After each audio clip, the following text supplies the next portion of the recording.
BSc, BCom, BBA के द्वितीय semester में पढ़ाए जाने वाले को curricular first aid and basic health कुछ प्रश्न जो विगत परीक्षा में पूछे गए हैं उसके सॉल्व यहाँ प्रस्तुत किए जा रहे हैं। इसको आप देख सकते हैं।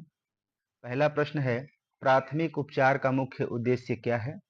तो पहले इसका मुख्य उद्देश्य होता है तत्काल सहायता देना। दूसरा प्रश्न है, प्राथमिक उपचार में पहला कदम क्या है? तो पहला कदम होना चाहिए रोगी को शांत करना। तीसरा प्रश्न, सीपीआर का प्रयोग किसके लिए किया जाता है? तो श्वास और हृदय चालू करना। चौथा प्रश्न है, निम्न में कौन प्राथमिक चिकित्सा पेटी में शामिल है? तो दिए गए ऑप्शन में पट्टियां, बैंडेज। पांचवा प्रश्न देखिए, रिकवरी पोजीशन का प्रयोग किसके लिए किया जाता है? तो अचेत व्यक्ति के लिए किया जाता है। छठा प्रश्न है, भारी रक्तस्राव के सबसे पहले क्या करना चाहिए? दबाव देना चाहिए उस पे, ताकि खून को रोका जा सके, बहते खून को रोका जा सके। अगला प्रश्न है, कृत्रिम श्वसन की आवश्यकता कब होती है? तो डूबने पर।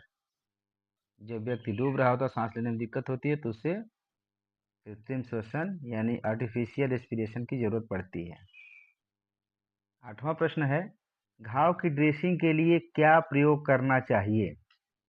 तो घाव की ड्रेसिंग के लिए स्वच्छ स्टेराइल गॉज पट्टी का इस्तेमाल करना चाहिए, साफ सुथरी होनी चाहिए। नेक्स्ट प्रश्न है, फ्रैक्चर का क्या अर्थ है? फ्रैक्चर का अर्थ है हड्डी का टूटना। अगला प्रश्न, शॉक किस कारण होता है? तो रक्त की हानि। दिए गए प्रश्नों में उत्तर में रक्त की हानि। अगला प्रश्न है, नाक से खून बहने पर क्या करना चाहिए? तो सिर आगे झुकाकर नाक दबाना चाहिए। अगला प्रश्न, दम घुटने वाले व्यक्ति के लिए पहला कदम क्या है? तो पहला कदम है पीठ थपथपाना।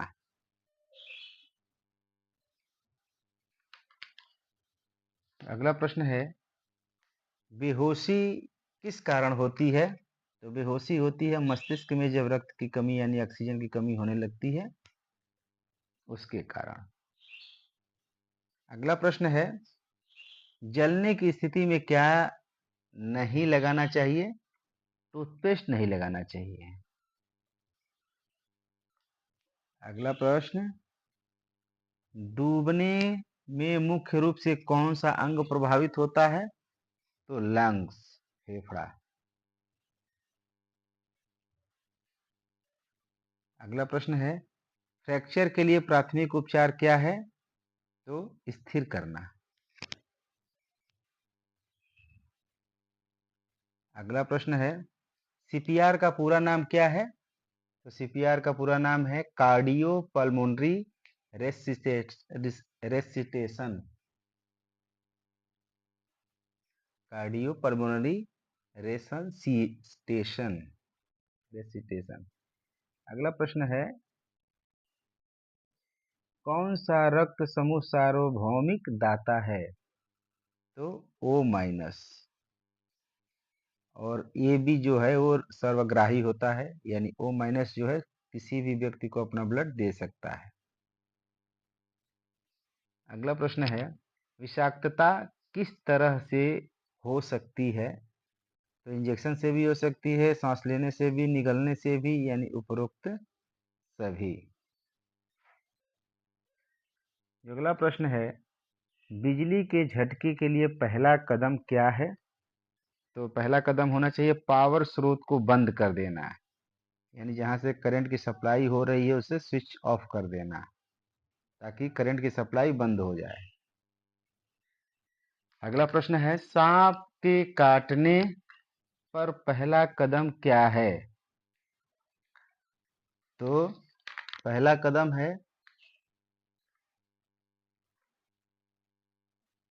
कांटे के ऊपर पट्टी बांधना। जहां पे उसने काटा हुआ है उसके ऊपर पट्टी बांध देना कस के, ताकि ब्लड का सर्कुलेशन रुक जाए। अगला प्रश्न है, मानव के हृदय में कितने कक्ष होते हैं, चेंबर होते हैं? तो 4। सन स्ट्रोक किस कारण से होता है? तो सन स्ट्रोक होता है अत्यधिक गर्मी के कारण। अगला, रक्त में संक्रमण से लड़ने की कौन सी कोशिकाएं होती हैं? श्वेत रक्त कणिकाएं। अगला प्रश्न है, किस विटामिन का निर्माण त्वचा पर सूर्य प्रकाश से होता है? तो विटामिन डी का निर्माण।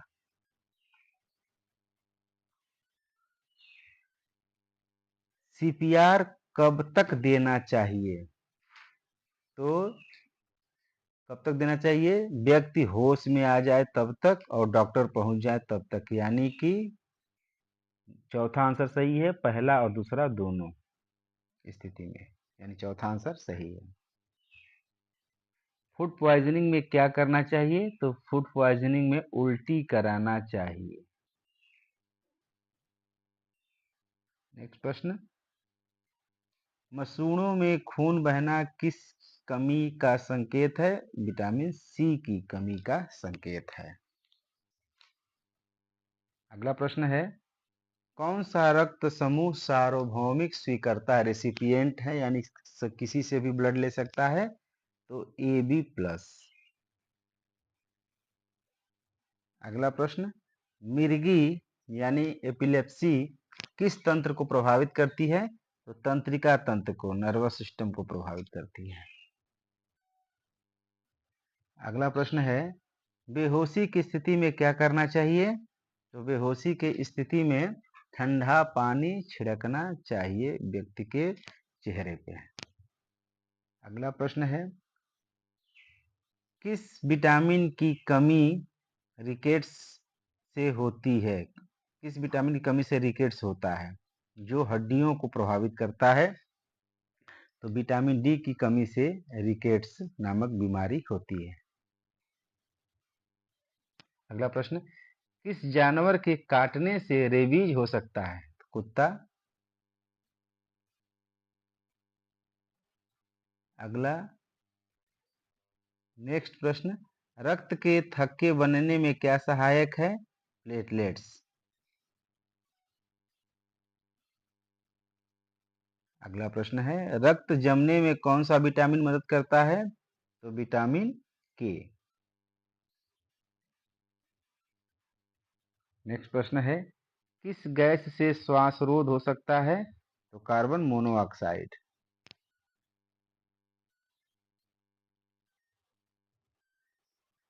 बंद रोशनी में देखने के लिए कौन सा विटामिन सहायक है? Vitamin A. वृद्धों में आमतौर पर किस हड्डी का फ्रैक्चर होता है? कूल्हा यानी हिप का, अमूमन। अगला प्रश्न है, अचेत व्यक्ति में श्वास के लिए कौन सी स्थिति मददगार है? तो रिकवरी पोजीशन। अगला प्रश्न, जंग लगे धातु से कटने पर कौन सी बीमारी हो सकती है? तो टिटनेस।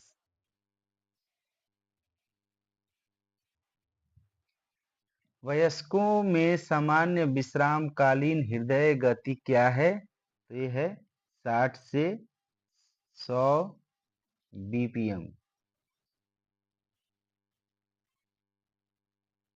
किस विटामिन की कमी से बेरी बेरी रोग होता है? Vitamin B1। वयस्क की सामान्य श्वसन दर कितनी होती है? तो 12 से 20 प्रति मिनट। सामान्य शरीर का तापमान कितना होता है? 37 डिग्री सेंटीग्रेड।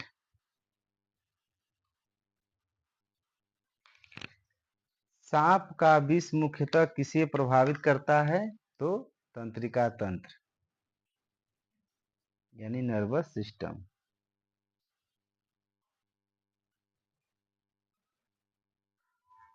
दम घुटने की सार्वभौमिक निशानी क्या है? जोर से खांसना। अगला प्रश्न, रक्त को शुद्ध करने वाला अंग कौन सा है? तो किडनी, गुर्दा जिसको कहते हैं। अगला प्रश्न है, वयस्कों की सामान्य नाड़ी दर क्या है? तो सामान्य नाड़ी दर है 60 से 100 प्रति मिनट। रक्तचाप किसमें मापा जाता है? तो रक्तचाप mmHg।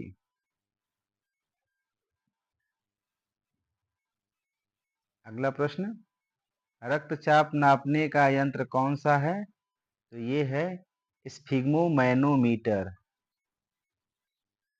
ब्लड प्रेशर मशीन नापने। अगला प्रश्न है, बच्चों में अधिकतर फ्रैक्चर किस प्रकार का होता है? Green stick.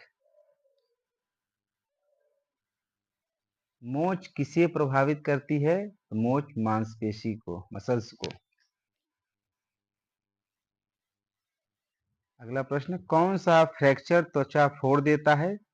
कंपाउंड।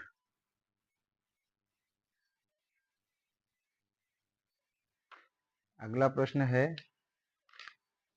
आंख में चोट का प्राथमिक उपचार क्या है? तो स्वच्छ पानी से धोना। यदि व्यक्ति अचेत है पर श्वास ले रहा है तो उस स्थिति में किस पोजीशन में रखेंगे आप? रिकवरी पोजीशन में। अगला प्रश्न, मस्तिष्क की रक्षा किससे होती है? स्कल यानी खोपड़ी।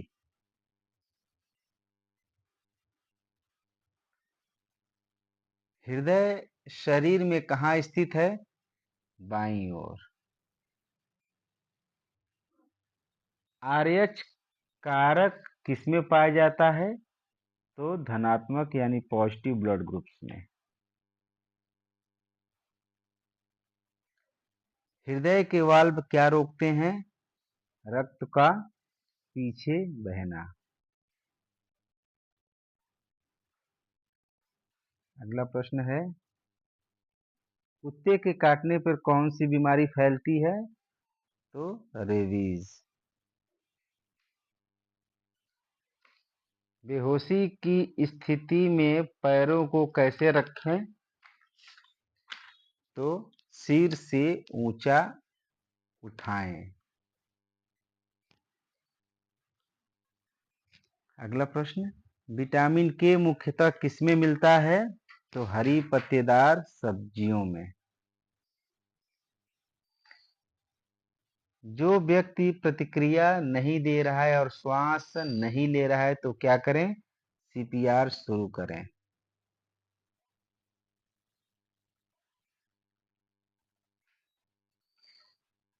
अगला प्रश्न, शॉर्ट सर्किट से लगी आग को किससे बुझाना चाहिए? तो बालू या कार्बन डाइऑक्साइड अग्निशामक यंत्र के द्वारा।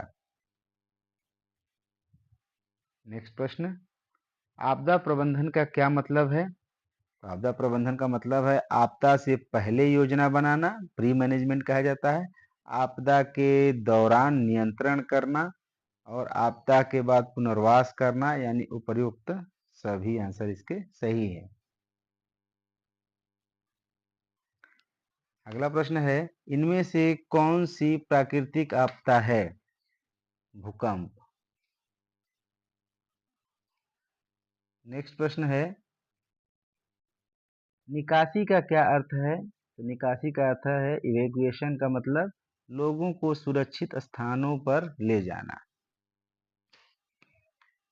अगला प्रश्न, घायल व्यक्ति को सुरक्षित ढंग कैसे ले जाएं? तो फायरमैन लिफ्ट या स्ट्रेचर से। दूसरा आंसर सही है। आपदा योजना का मुख्य उद्देश्य क्या है? तो जीवन और संपत्ति की रक्षा करना। नेक्स्ट प्रश्न, दिल का दौरा आने पर सबसे अच्छा प्राथमिक उपचार क्या है? रोगी को शांत करके लेटा दें।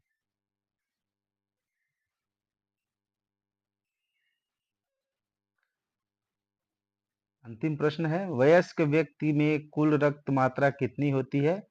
तो 5 से 6 लीटर। आज बस इतना ही, आगे फिर किसी टॉपिक में मिलेंगे, तब तक आप सभी का बहुत बहुत धन्यवाद।